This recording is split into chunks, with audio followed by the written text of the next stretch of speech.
no people in the future. There are no people. There are no people in the future. No people at all. There are no people in the future. Where did all my people go? There are no people in the future. Let me try my people call. Where are all my people?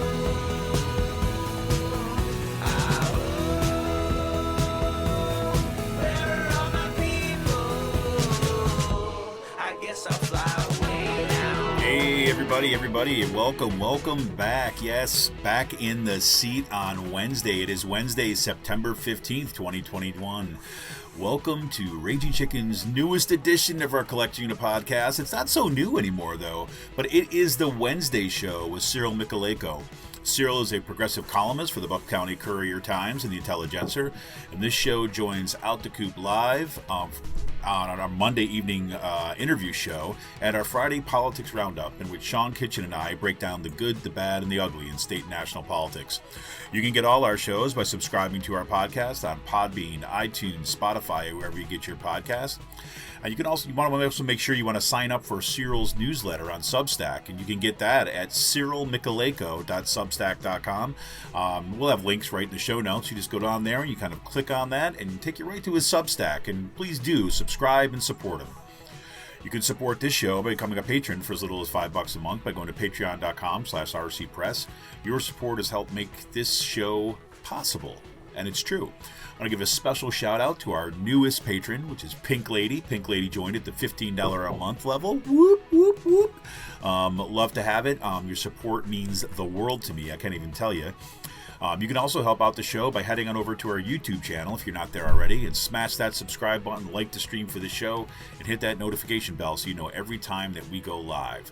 You can also look for information in today's show notes on how to join our Discord server, where you can keep the conversation going all week long. Special shout out goes to Jonathan Mann, who wrote our intro song, There Are No People in the Future. Check out all his great stuff on his YouTube page and follow him on Twitter at @SongADayMan.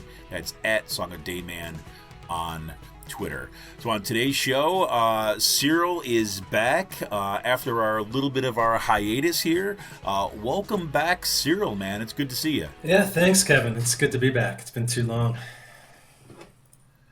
Yeah, it's and it feels like it's been a nonstop avalanche of crazy in Bucks County, and I know that you had been kind of working like a mad person for like nonstop day and night. So we took a little break in kind of August. Look, you figure if the House of Representatives and the Senate can take an August break when there's a $3.5 trillion infrastructure bill on the table, this little podcast, we could have our little break here too as well, right? Exactly. Yeah. So what's going on? So bring us up. Let us know kind of what's going on and what's the kind of news and blues in your neck of the woods. Sure. Yeah. I've been busy the last 2 weeks because like I said before, I was home visiting my family in Bucks County for the summer. Kind of cut that trip a little short to return back to beautiful Central America. And so just kind of getting resettled back here, continuing with my teaching, as well as with the, social media reporting, newsletter reporting, and column. My column returned a few weeks ago. A woman reached out to me to tell me her story about how she felt like she had to leave Bucks County because she couldn't trust the local school board to make the right decisions with how they handle their health and safety plan. So her name was Christina Manos Bosek, and they moved back to California. So the long story short is they were in between moving. They were ready to. They had come to Doylestown and hadn't quite sold their house yet in California. Were about to sell it, and then just pulled the offer, or rejected the offer, because they were worried about the safety and health of their fourth grade daughter. That's unreal. And that's what we're seeing. It's just it's unfortunate that health and science has become so politicized. and that there's so much disinformation out there. You know, I think part of the responsibility lays at the feet of Dr. David Damsker, the Yeah. Bucks County Health Department director, who's kind of, gone MIA the last several weeks. Um, but between him and his wife being part of the Reopen Bucks group, kind of like politicizing this whole issue, which should be like non-political, I think that's just it broke a bond of trust that he was supposed to have with the broad general Bucks County population, not just like the Republicans and these far right Exactly. reopen types. And so now we're seeing like the bitter fruit of that, crop up in these school board meetings. And so whether it's Central Bucks or Penridge or Council Rock School District, it's been a complete shit show.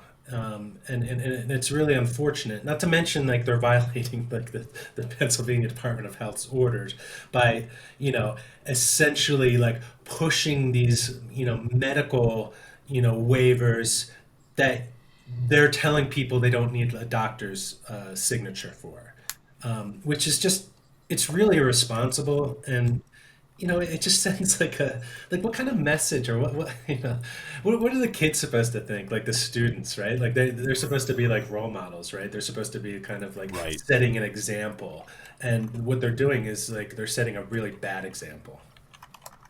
Well, I'm really glad you said that about Damsker too, because that's been my sense too. I was like, maybe I'm just missing his like, public pronouncements or something. But it seems like after he like kind of did the flip flop on masking, right?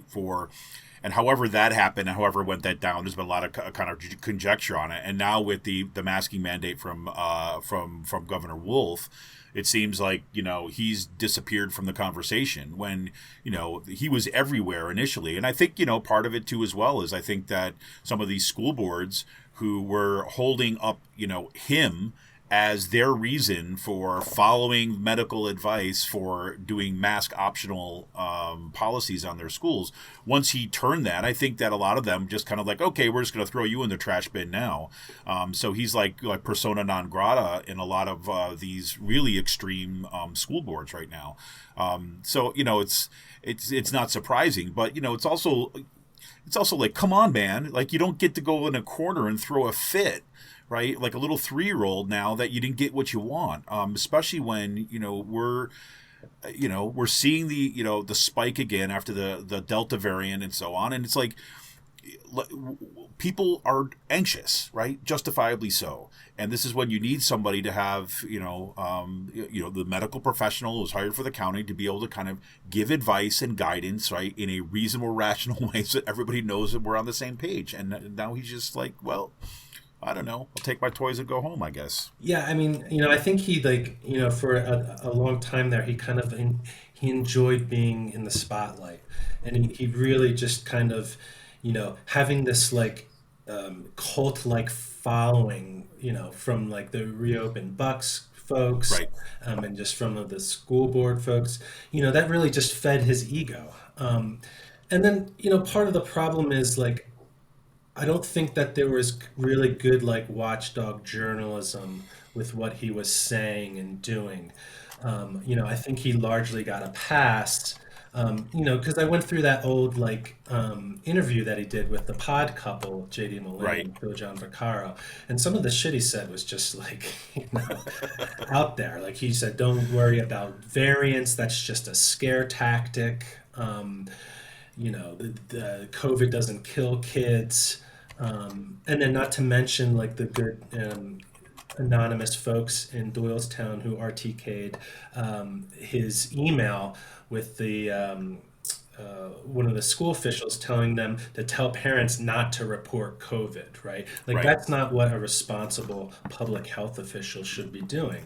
And why he's out of the spotlight now, or why he's in hiding. I don't know. I was reading the Reopen Bucks blog, and I'm convinced they talk with the Damskers, right? I'm pretty convinced like they're coordinating with them. If you look at like what they're doing and what they're saying and how they're kind of like reacting to different things, and so according to them, they've been told that he was ordered not to communicate anymore with school board members, because you had these cavalier school board members like Right. in Council Rock or in Central Bucks saying, "Oh, we talked to Dr. Damsker on the phone, or we saw him when he was walking his dog," and it's just like, well, if he's giving them advice, like maybe there should be a record of that, right? For the Well, public. and also say, it's interesting. There was a resident or parent who's filing a lawsuit right now,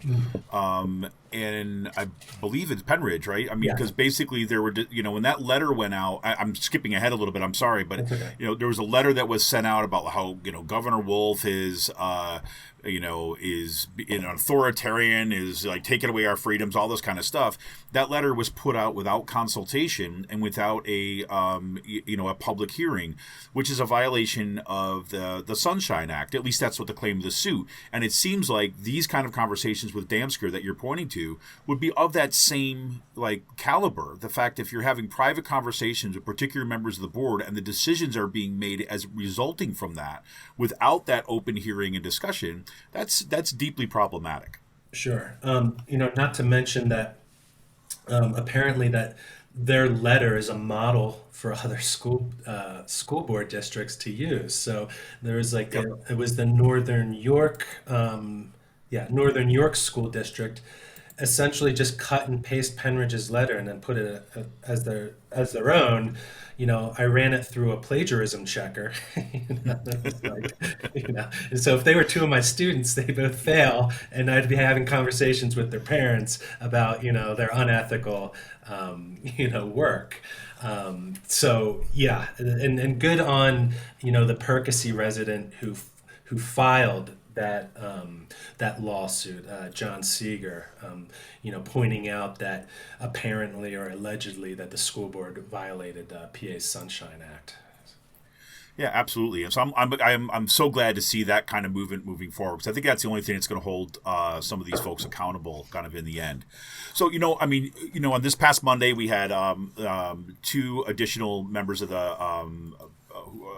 Penridge United slate of candidates who are running for school district or school board in the Penridge School District. We had Dawn Curran and Carolyn Ciarino on.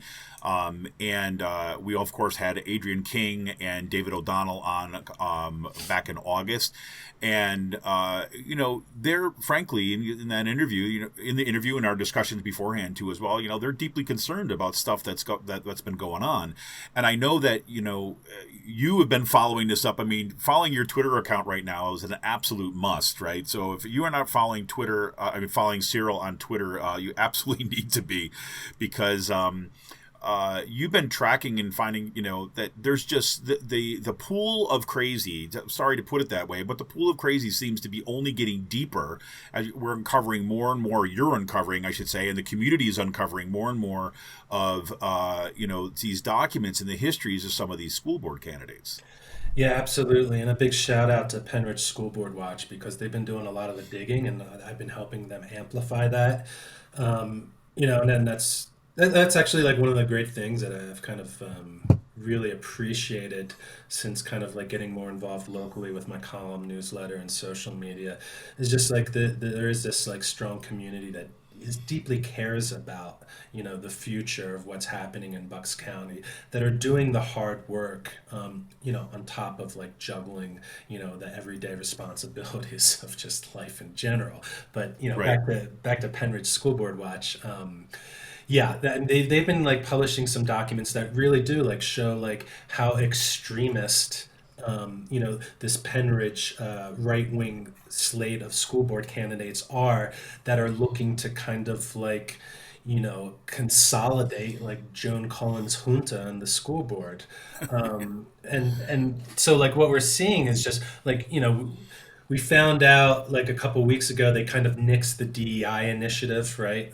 Trying to say, oh, we just want to like do it better. Well, that's bullshit because as Penrith School Board Watch noted on the advertisements of the candidates fundraiser, it explicitly said that we quote we need to keep DEI out of Penridge or out of the school Right. district, right? In addition, this is like where we're seeing like Penridge becoming more like Gilead from The Handmaid's Tale. Right. There's this pushback about like having LGBTQ students who these school board candidates are supposed to represent, having them feel safe and supported. And so there's this huge right wing pushback. And, what we saw from this screenshot from Ricky Chaikin is she was so offended by this that, in response, she wants crosses hanging up for safe spaces for Christians, right? Safe spaces for white people and safe spaces for men or teenage boys, etc. Apparently, the girls are fine; they can just go off on their own and do as they may. But Right. I mean, who says that, right? Who thinks that should happen in a public school? And it shows like how unqualified she is for the position that she's going for. Never mind, you look at her past postings on social media where she's one, apparently QAnon, another QAnon follower. Yep. Two, she's just had these disgusting, like transphobic, homophobic social media posts. She should be nowhere near a school or not be let near anywhere near like decisions that are being made about curriculum for the broad public. Absolutely, and this is this goes right back to what you had said before. Is like this is where local media really needs to step up its work, right, and dig into this because look, I mean, you and I can come onto this podcast. You have this column, which is again, it's taken off. People are like so like plugged into that. I mean, this is like shows you the need for it. But really kind of, these news organizations should be devoting resources to look at what's happening in these school boards, right? I mean, if it wasn't a wake up call that you had, this kind of, keep kids in school pack that got launched, putting in, funneling like big money into local school board races. That should have been the wake up call, like for like any news organization kind of worth its weight, to really start devoting some resources and digging in. And it's happening slowly. But TikTok, time is running out here, because just like you said, this is like, I mean, this is practically a public safety measure at this point. That somebody like Ricky Chaikin could be one considered a legitimate candidate, right, and get the nomination basically or the support, right, of a major political party, the Republican Party, right, or that she actually could be sitting there unless the kind of word gets out about what actually this woman stands for. Yeah, I mean, and just like we already have like a pro-insurrectionist, who denies that like there's systemic racism in the country, in Joan Cullen, that's like the VP of this school board. So it's frightening that kind of wing of the Republican Party is gaining even more traction and power. Like you said, the paper has been like doing some good reporting. I think like Chris Olery and Ashley Williams Yes. are two names that kind of stick out with what they've been doing. But yeah, I mean, the thing is like there's so much, right? So like I don't like maybe it's about staffing, but like it's almost seems like every day like something's coming along, something's in my inbox, someone's DMing me about like another story and another story. But I'm hoping that they really kind of since the election's what, like 6-7 weeks away, Right.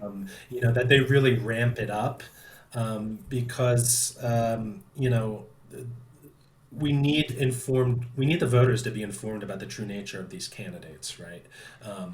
Not to mention like, to kind of like circle back to Central Bucks, in Doylestown, which is kind of like considered a more like quote unquote like progressive or liberal area than up in the Penridge School District. Well, there you had this militia, right, that wanted to insert Right. itself into the school board. Into the school board races as well as into the school board debate around masking. Right. Now, I was just part of my life is now I'm tuning into live streams of different school board meetings.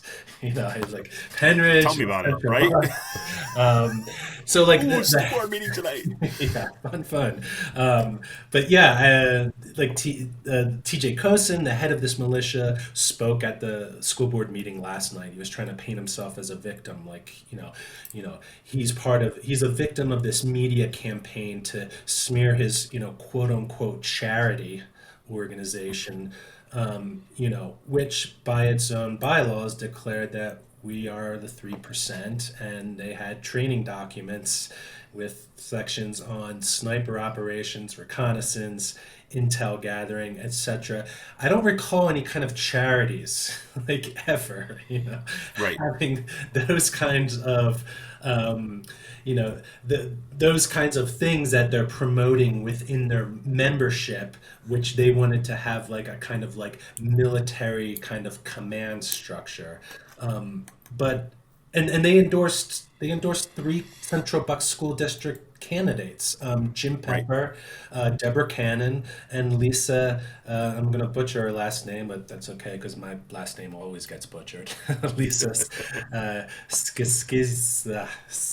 don't know, Skiskio, and they have yet to repudiate or disavow Right. the endorsement from this militia group which is essentially a 3%er cell that Canada has designated as a terrorist organization, Right. right? Exactly.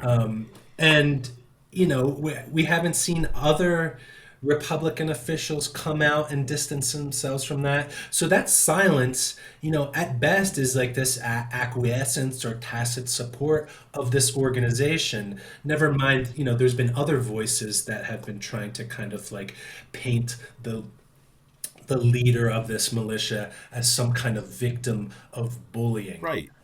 Right. No, exactly. And it's like, but this also shows you where at least, the other possibility here too as well is the Bucks County GOP recognizes where the energy is in its party and they're afraid of it. Yeah. So they're not going to say anything about it.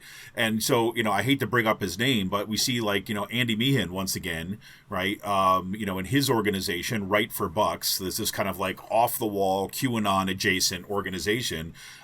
They've got like a little training camp, like getting ready to, kind of going into election season.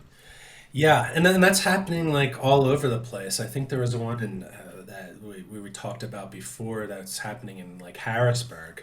But yeah, like in Jameson, PA, what they're having is this quote unquote conservative grassroots activist training by a woman from Chester County called Donna Ellingson.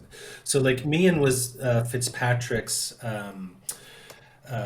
He ran against Fitzpatrick in the primary, and when he ran, he announced himself as essentially a QAnon follower. So he brings in this woman who's going to kind of present this quote unquote master class training, and she is just like off the wall, like one, a racist, right? She's talking about, calling the Black Lives Matter movement burn, loot, murder. She's posting like, I don't ever want to hear about blacks lynched in the past when we have them doing the same sick deed to whites with impunity. She's comparing like so many others in the right wing reopen movement in Bucks County, wearing masks and vaccines to the Holocaust, which is just sick. It's unreal. And she thinks that like this COVID is like this like kind of like false flag operation in order to usher in medical martial law, right? So these are like the intellectual leaders or the intellectual giants of like the grassroots conservative movement that are kind of influencing people that you're kind of like seeing these like loud, obnoxious people like spouting off this nonsense in the school board meetings. Like, they're all in the same circles. They follow themselves on social media. So like no matter whether it's Central Bucks, Council Rock, Penridge, you're hearing the same talking points, right? Right. Comparing it to the Holocaust, saying this is child abuse.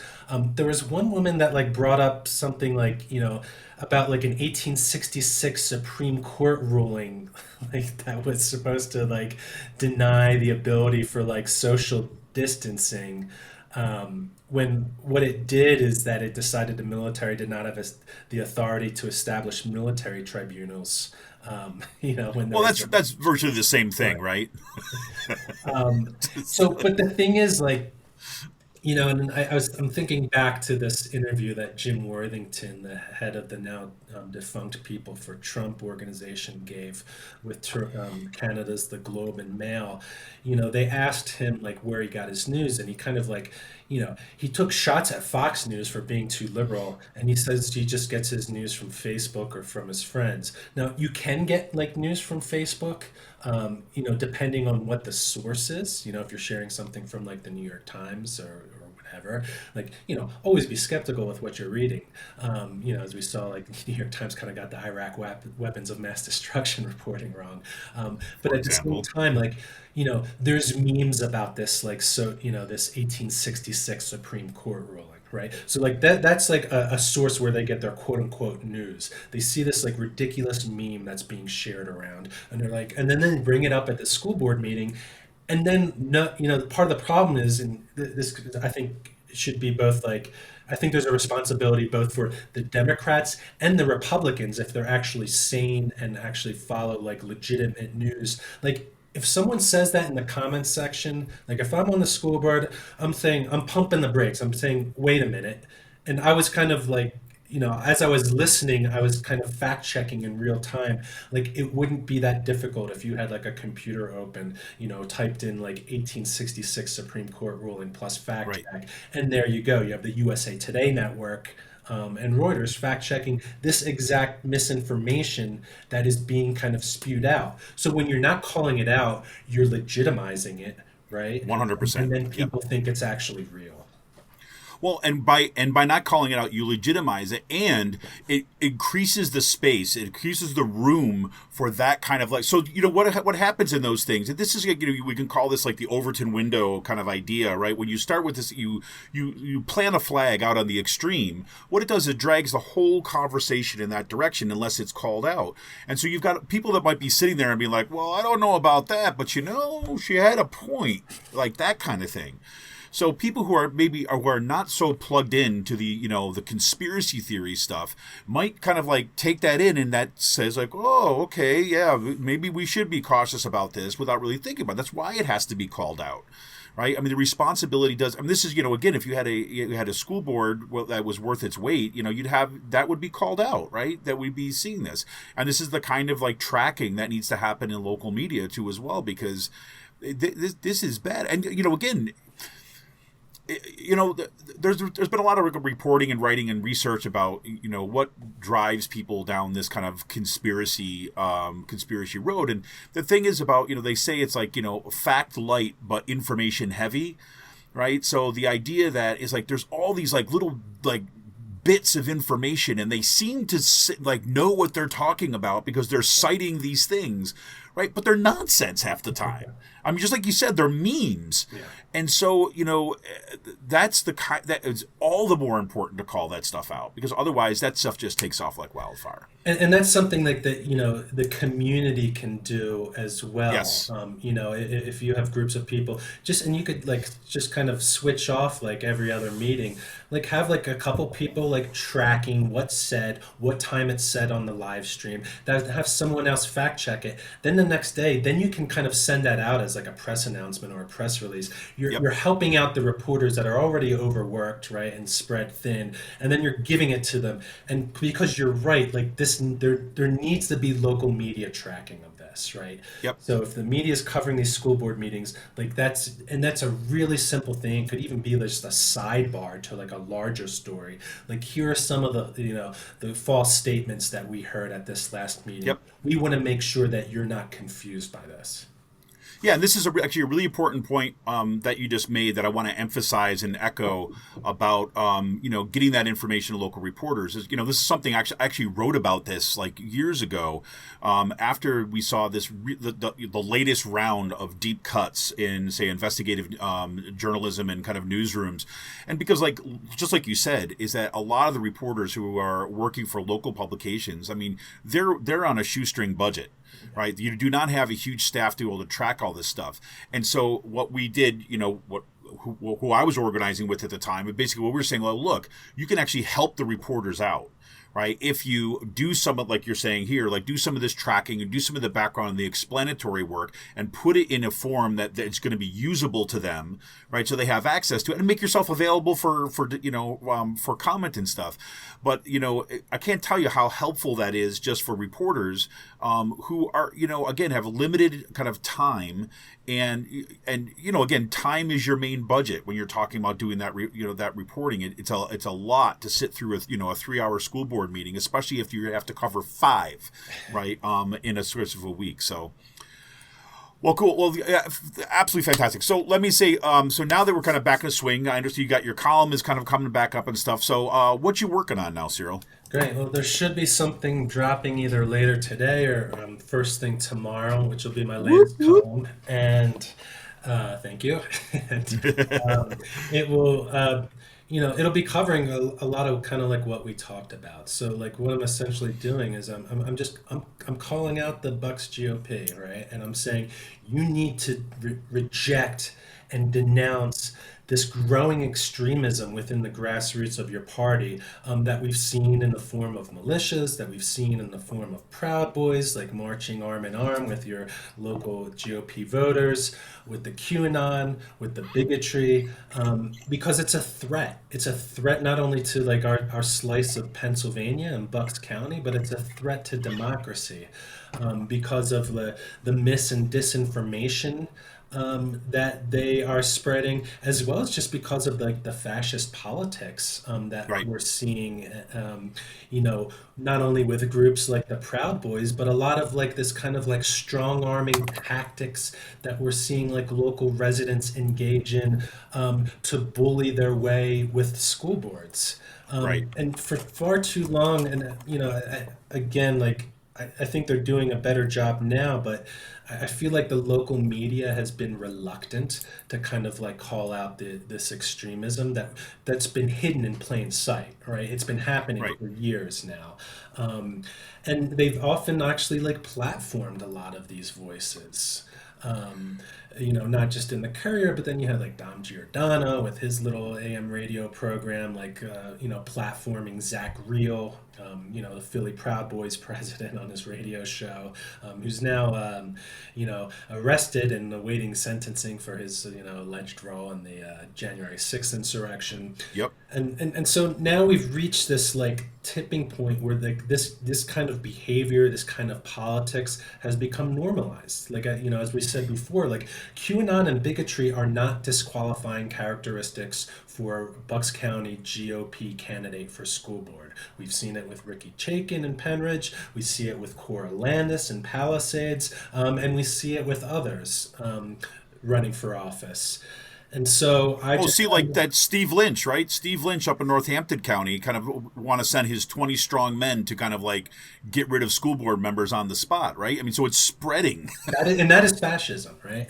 Yes. And we're seeing like history repeat itself, because the Republican Party back in the early 60s faced a similar, extremist menace with the growing influence of like the John Birch Society folks. And even people like, right-wingers, solid right-wingers like William F. Buckley were concerned that the party was going to take a fascist turn.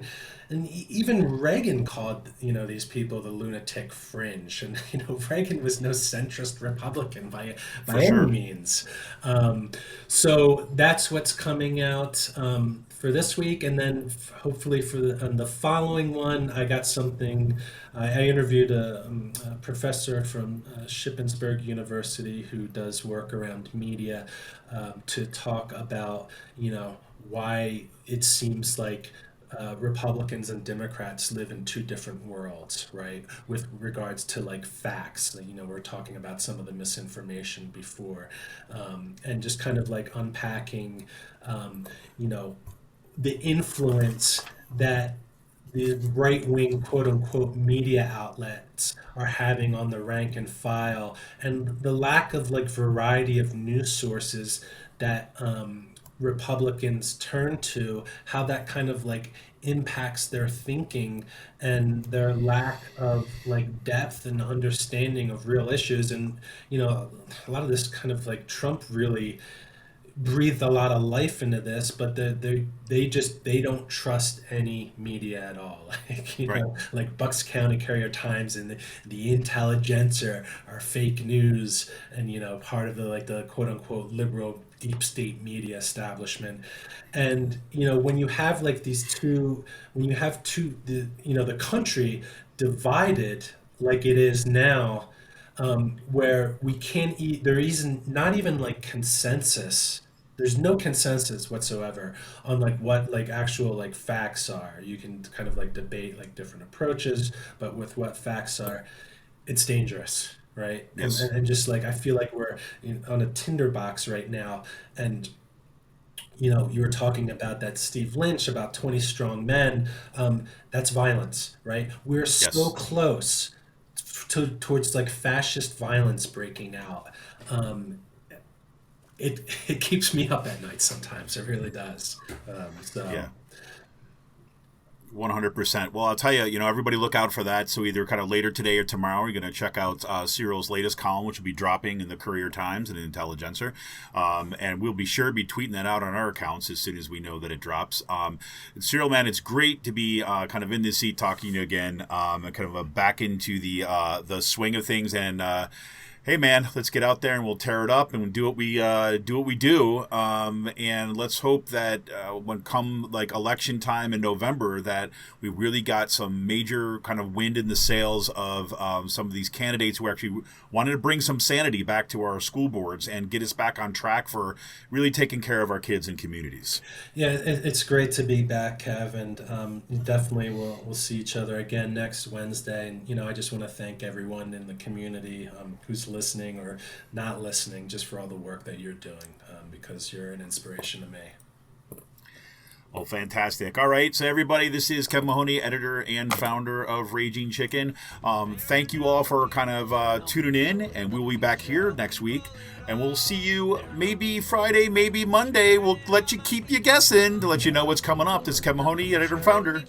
See ya!